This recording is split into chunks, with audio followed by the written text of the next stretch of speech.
Hello नमस्कार, जय हिंद, वंदे मातरम। आप देख रहे हैं जियो न्यूज और हम आपके लिए लेकर आए हैं देश दुनिया की, आपके राज्य शहर की सिलेक्टेड काम की फटाफट बड़ी खबरें। लेकिन उससे पहले यदि आपने हमारे चैनल को सब्सक्राइब नहीं किया है तो चैनल को सब्सक्राइब करके बेल नोटिफिकेशन ऑन करें और इस वीडियो को ज्यादा से ज्यादा लाइक और शेयर करें। बड़ी खबरें देखने से पहले आपके लिए आज का सवाल, भारत की राजधानी कौन सा शहर है? Option A Mumbai, option B Kolkata, option C Nai Delhi और ऑप्शन डी चेन्नई। इस सवाल का जवाब हमें कमेंट करें और आप किस राज्य और शहर की ज्यादा खबरें देखना चाहते हैं हमें कमेंट करके बताएं ताकि हम आपके राज्य शहर की ज्यादा खबरें दिखा सकें। चलिए अब देखते हैं आज की फटाफट बड़ी खबरें।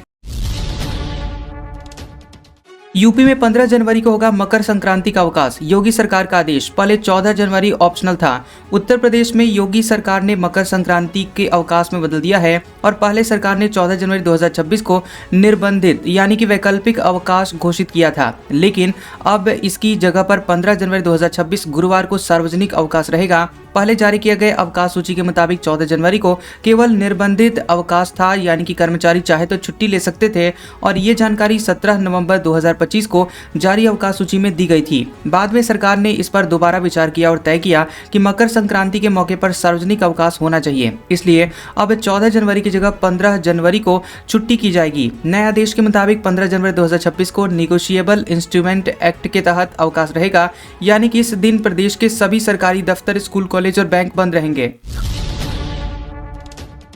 केंद्रीय इलेक्शन कमीशन को सुप्रीम कोर्ट का नोटिस, चुनाव आयुक्तों को कानूनी कार्रवाई से आजीवन छूट को कांग्रेस नेता की चुनौती। सीजेआई बोले जांच करेंगे। कांग्रेस नेता जया ठाकुर की याचिका पर सुप्रीम कोर्ट ने केंद्र सरकार और चुनाव आयोग को नोटिस जारी किया है। यह नोटिस उस याचिका पर दिया गया है जिसमें मुख्य चुनाव आयुक्त और चुनाव आयुक्तों को कानूनी कार्रवाई से आजीवन छूट देने वाले कानून को चुनौती दी गई है। याचिका पर सीजेआई सूर्यकांत की बेंच ने कहा कि वह इस कानून की जांच करना चाहती है।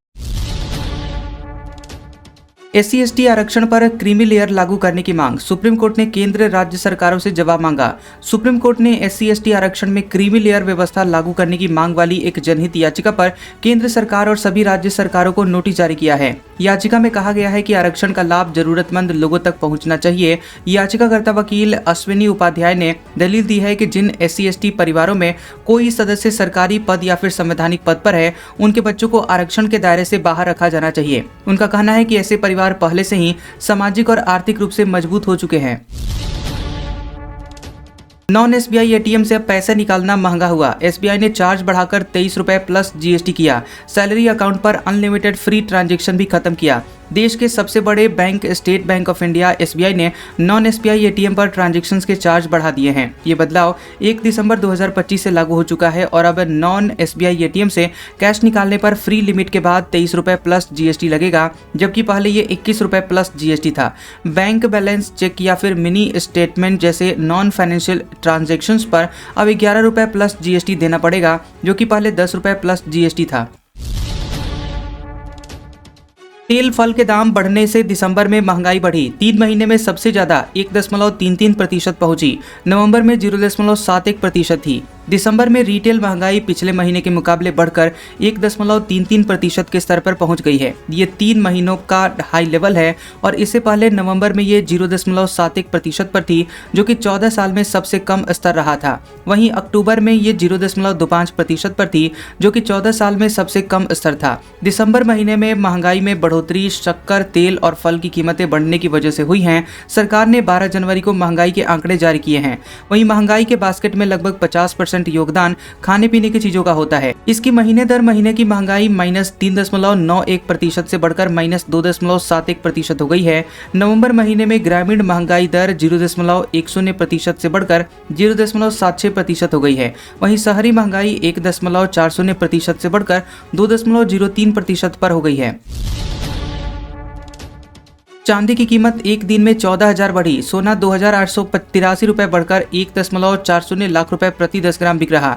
दोनों ऑल टाइम हाई पर हैं। सोने चांदी के दाम ऑल टाइम हाई पर हैं। India Boolean and jewellers association IBJA के मुताबिक 10 ग्राम 24 कैरेट सोने का भाव 2,883 रुपए बढ़कर 1,40,005 रुपए पर पहुंच गया है और बीते दिन ये 1,37,122 रुपए प्रति 10 ग्राम पर था। इससे पहले 29 दिसंबर 2025 को सोने की कीमत 1,38,161 रुपए प्रति 10 ग्राम के ऑल टाइम हाई पर थी। वहीं 1 किलो चांदी की कीमत 14,475 रुपए बढ़कर 2,57,283 रुपए पर आ गई है और बीते दिन इसकी कीमत 2,42,808 रुपए प्रति किलो थी। वहीं इससे पहले 7 जनवरी को चांदी की कीमत 2,48,000 रुपये प्रति किलोग्राम के ऑल टाइम हाई पर थी।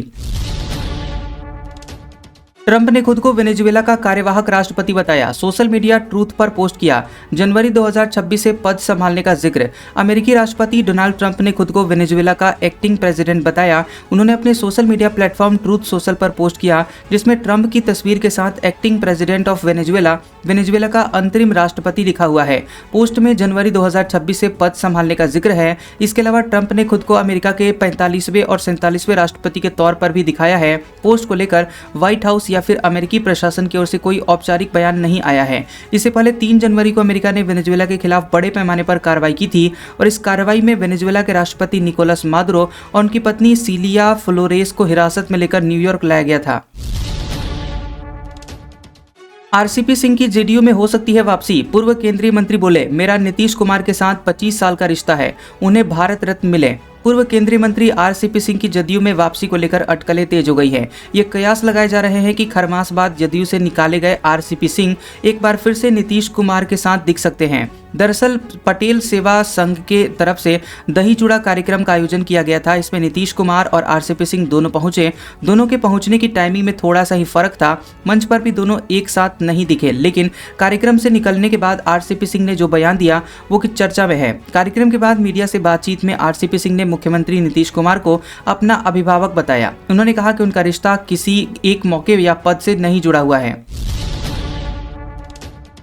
इमरान मसूद बोले, सरकार देश में नफरत बांट रही है। प्रियंका गांधी के जन्म दिवस पर केक काटा, कहा हिंदुओं का कत्लेआम हो रहा है। सहारनपुर में कांग्रेस सांसद इमरान मसूद ने कहा कि मनरेगा गरीब मजदूरों की ऋण थी, लेकिन मोदी सरकार ने इसे धीरे धीरे खत्म करने का काम किया है। पहले जहां केंद्र 90% और राज्य 10% खर्च करता था, अब राज्यों पर 40% का बोझ डाल दिया गया है। सरकार देश में नफरत बांटने का काम कर रही है और यहाँ हिंदुओं का कत्लेआम हो रहा है।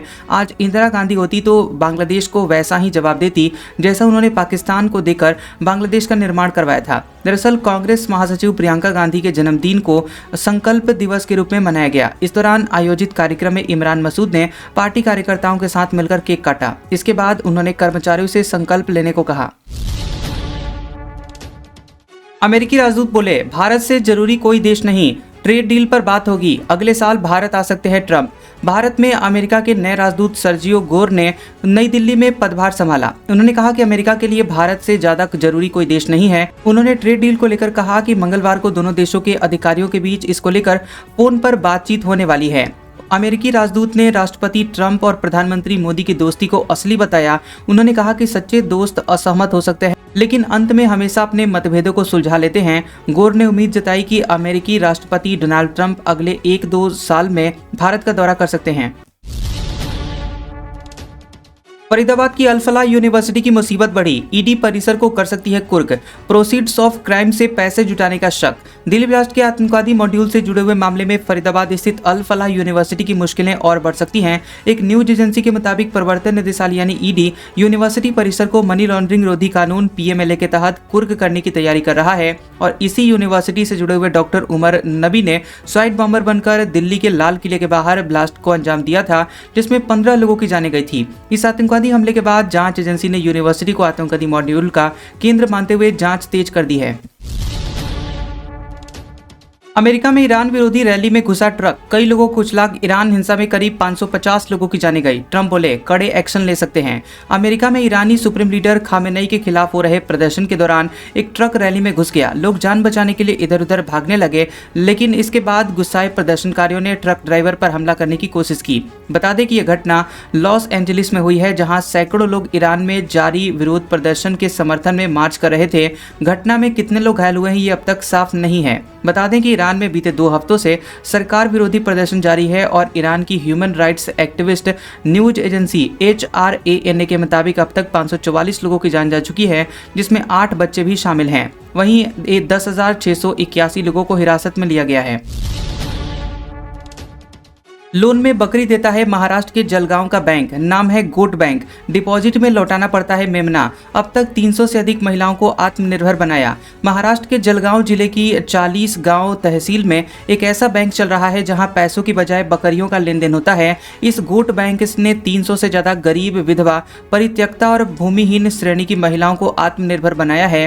पुणे का सेवा सहयोग फाउंडेशन लोन लेने वाली आई महिलाओं को बकरी पालन का प्रशिक्षण दिलाता है। इसके बाद एक पूर्ण विकसित बकरी मुफ्त में दी जाती है। शर्त केवल इतनी होती है कि 6 से 9 महीने बाद जब बकरी के बच्चे बड़े हो जाते हैं तो महिला को उनमें से एक मेमना बैंक में डिपॉजिट के रूप में वापस करना पड़ता है। यही मेमना बड़ा होने पर किसी अन्य नई सदस्य महिला को स्वरोजगार के लिए दिया जाता है। राज ठाकरे बोले, यूपी बिहार वाले महाराष्ट्र में हिंदी न थोपें वरना लात मारूंगा। मुंबई गुजरात को नहीं मिला, इससे कुछ ताकतें अब भी नाराज हैं। महाराष्ट्र नवनिर्माण सेना एमएनएस चीफ राज ठाकरे ने आगामी बृहन्मुंबई महानगर पालिका चुनाव को लेकर दादर स्थित शिव तीर्थ मैदान में पार्टी कार्यकर्ताओं को संबोधित किया। इस दौरान उन्होंने मराठी एकता का आह्वान किया और कहा कि राज्य की भाषा, जमीन और पहचान पर खतरा है। राज ठाकरे ने कहा कि उत्तर प्रदेश और बिहार से आए लोगों को महाराष्ट्र में हिंदी थोपने की कोशिश नहीं करनी चाहिए। मुझे किसी भाषा से नफरत नहीं है, लेकिन अगर इसे थोपने की कोशिश करोगे तो आपको लात मारूंगा। एमएनएस प्रमुख ने कहा कि कुछ ताकतें अभी भी इस बात से नाराज हैं कि मुंबई गुजरात के बजाय महाराष्ट्र को मिल गया और वे अब अडानी ग्रुप के जरिए मुंबई और मुंबई मेट्रोपॉलिटन रीजन पर कंट्रोल हासिल करने की कोशिश कर रहे हैं। राज्य के लगभग हर बड़े क्षेत्र में अडानी समूह की भागीदारी बढ़ती जा रही है। सांबा, राजौरी और पुंछ में एलओसी पर दिखे 5 ड्रोन। दावा, पाकिस्तान घुसपैठ की कोशिश में है। सेना का काउंटर अटैक, सर्चिंग जारी। जम्मू कश्मीर के सांबा, राजौरी और पुंछ में पाकिस्तान से लगी हुई सीमा और लाइन ऑफ कंट्रोल एलओसी के पास रविवार शाम को करीब 5 ड्रोन उड़ते हुए दिखाई दिए। न्यूज एजेंसी पीटीआई की रिपोर्ट के मुताबिक राजौरी में नौशेरा सेक्टर में तैनात जवानों ने करीब यहां 6:30 बजे के करीब गनिया कलसिया गाँव के ऊपर ड्रोन देखे। इसके बाद मीडियम और लाइट मशीन गन से फायरिंग की गई। मोदी जर्मन चांसलर से मिले, साथ मिलकर पतंग उड़ाई। पीएम ने कहा, भारत जर्मनी करीबी सहयोगी। भारत में 2000 से ज्यादा जर्मन कंपनियां हैं। प्रधानमंत्री नरेंद्र मोदी और जर्मन चांसलर फ्रेडरिक मर्च के बीच गांधीनगर के महात्मा गांधी मंदिर कन्वेंशन सेंटर में द्विपक्षीय वार्ता हुई। वार्ता के बाद पीएम मोदी ने कहा कि भारत जर्मनी करीबी सहयोगी हैं, इसलिए आज भारत में 2000 से ज्यादा जर्मन कंपनियां हैं और ये जर्मनी के भारत के प्रति अटूट विश्वास को दर्शाता है। भारत और जर्मन नई परियोजनाओं को आगे बढ़ा रहे हैं। भारत और जर्मनी हर एक फील्ड में मिलकर काम कर रहे हैं। आज हुए एमओयू से और मजबूती बढ़ेगी। भारत और जर्मनी हर एक फील्ड में मिलकर काम कर रहे हैं। आज हुए एमओयू से मजबूती और बढ़ जाएगी।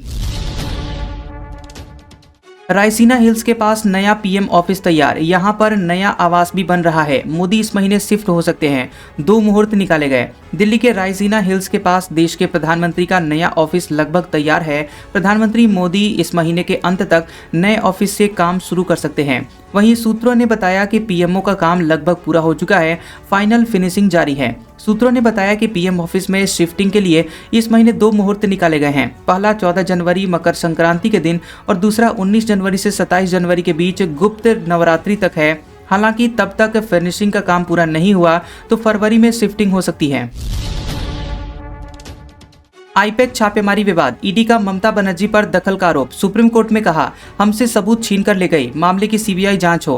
प्रवर्तन निदेशालय यानी ईडी ने टीएमसी के आईटी हेड प्रतीक जैन के घर पर छापेमारी मामले में पश्चिम बंगाल की मुख्यमंत्री ममता बनर्जी और राज्य के शीर्ष पुलिस अधिकारियों के खिलाफ सुप्रीम कोर्ट में याचिका दायर की है। इन पर रेड के दौरान हस्तक्षेप करने और सबूत मिटाने का आरोप लगा है। वहीं जांच एजेंसी ने इस पूरे मामले की जांच सीबीआई से कराने की मांग की है। दरअसल 8 जनवरी को ईडी ने अवैध कोयला खनन से जुड़े हुए मामले की जांच के तहत कोलकाता में प्रतीक की पॉलिटिकल स्ट्रेटेजिक कंपनी आईपैक से जुड़े हुए ठिकानों पर तलाशी ली गई थी।